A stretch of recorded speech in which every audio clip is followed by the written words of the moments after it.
So for today's road trip talk, we are going to go back to last week's Motorfest rematch, Feline Fever Part 2.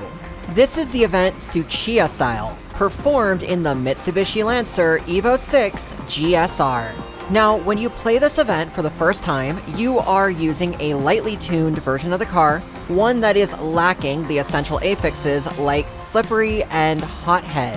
However, after you have completed the playlist for the first time, you are able to go back to the events with the same vehicles, just tuned up as you see fit to do. So for this event, I had to run max slippery hothead and then pro-tuned the vehicle to optimize the approach speed when drifting. You may have noticed in the episode I said to myself, try to keep it around 60, and that is because when I did the tune, I practiced doing drifts at an average of 60 miles per hour. This allowed me to more easily predict the sideways travel distance for each curve, preventing me from hitting the walls and allowing me to pull off a consistent drift chain from start to finish.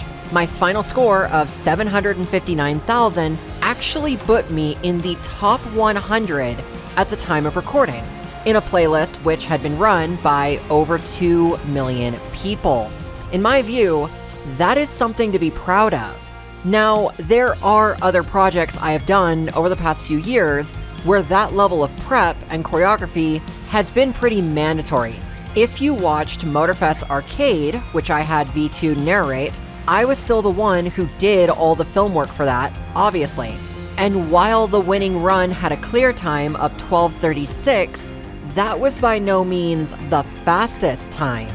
A previous run during that set had a clear time of 12:28, a full 8 seconds faster, but resulted in a second place finish. Because Liberty Territory was the final event of the series, the run absolutely needed to be first place, so faster did not necessarily mean better.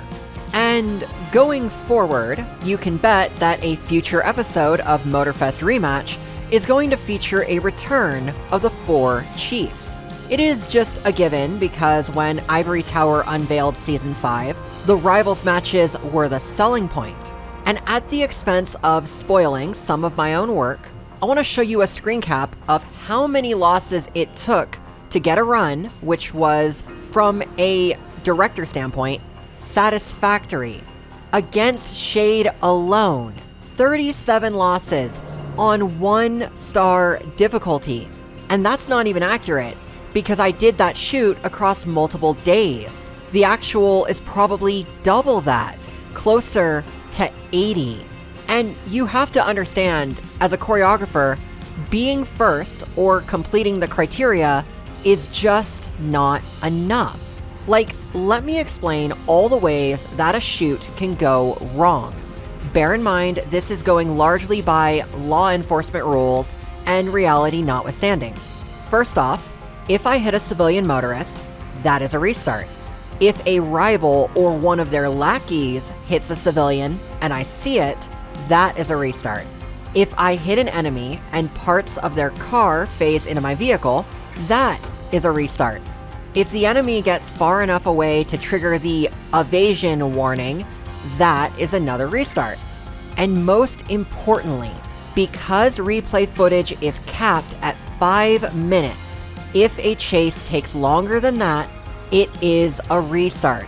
The only exception being against the mystery driver, because that pursuit requires a takedown finish by any means necessary. So when we finally get to that point in the rematch storyline, every one of the 4 Chiefs chases has to end not in a takedown, but in an arrest, basically pinning them and running down the 10-second timer. It was literally the only way to film a project like this. On the one hand, it is a bit frustrating because when I was filming the original Motorfest season, as well as Motorfest Legacy, the stakes were not nearly as high. In those series, I could film any race as one and done, so long as I either finished in the top 3 or took first place in the events that required it. Now, however, it is not enough to get first place. You have to keep civilian casualties to a minimum, and you even have to minimize the amount of damage you are doing to your own vehicle or even the enemy vehicles in events like Wangan Seoul. Part of the challenge was keeping the Liberty Walk NSX looking pristine, and I almost screwed it up when I inadvertently sideswiped a guardrail coming out of the tunnel.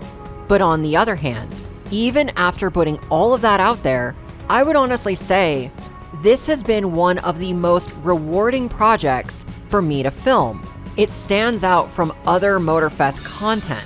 If I really just wanted to get to the finish as fast as possible, I could easily barrel over fences and rock walls or send my vehicles down the nearest embankment to save seconds. Yet you wouldn't do any of these tactics in real life, so why would I do that in a series that is trying to emulate reality? I mean, notwithstanding when the game puts literal giant ramps in front of you, but you get the idea. Like, some of this requires even more subtlety. There are events in past Motorfest specials, like Donk vs. Lowrider, where I turn nitrous off because it is not appropriate for the event.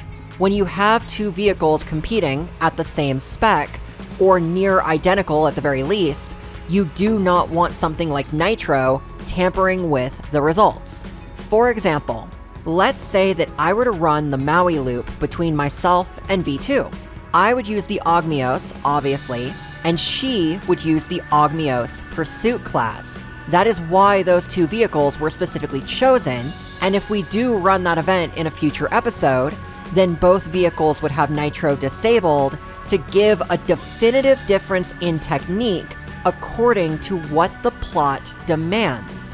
You know, I mentioned at the end of Donk vs. Lowrider that it was never about winning, and that holds true even today.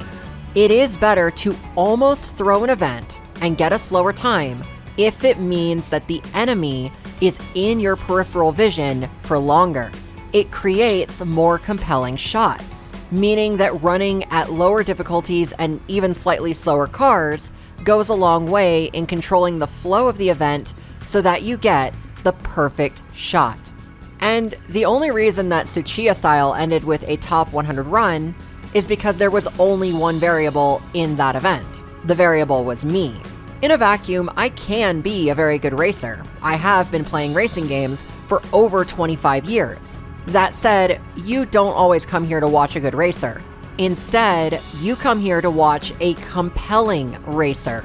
But yeah, I wanted to just talk about it while we had a free week in March.